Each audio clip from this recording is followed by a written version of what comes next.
Well, the first thing I think we need to talk about is some geometry tidbits of past information that you may have forgotten while being in pre-calc for so long. And one of the things that we need to talk about is how to write angles and how to write sides. So the first thing you need to know is that angles are always named with capital letters, whereas sides are named with lowercase.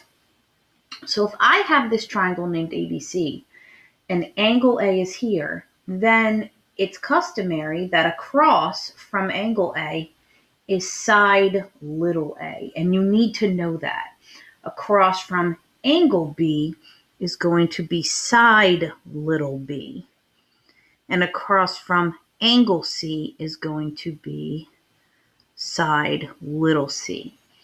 And so angles are written with capital letters.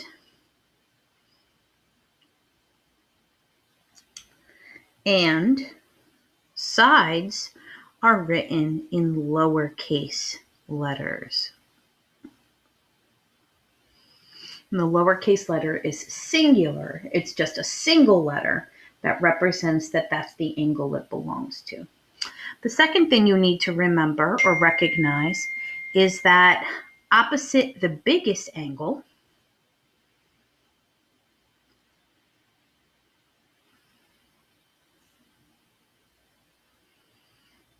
is actually the largest side.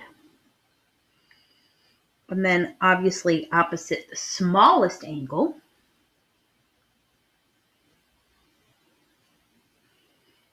is going to be the smallest side. So there's relationships between the angles and the sides in a triangle where you would need to know that. And that's why the hypotenuse is always the longest side, because it's opposite the largest angle in a right triangle. And this works conversely as well. So opposite the largest side is the largest angle. Opposite the smallest side is the smallest angle. And then lastly, opposite the middle angle, the one that's smack between the largest and the smallest, is the middle side.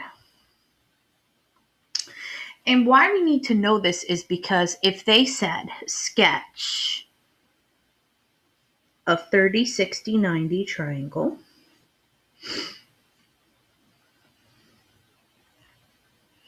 with sides 3, 5.196, and 6 feet,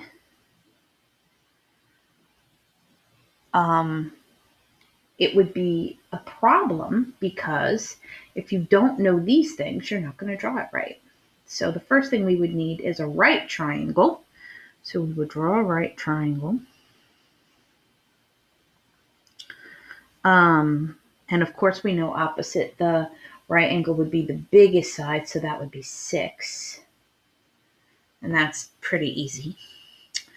But where we put the 30 and the 60 are going to depend on where the other sides go.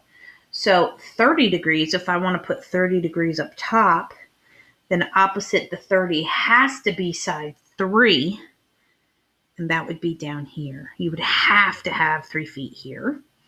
And then, of course, this 60 degree is the middle one, and that means that 5.196 would have to go across from that over here. So sometimes when they give us context questions and we have to draw the diagram, you've got to make sure that it's drawn correctly so that you can calculate the stuff the right way. So these are just some geometry tidbits that came up during your geometry year, and you may or may not remember it, but I hope this helps when we transition to area of a triangle in the next slide. Thanks for listening.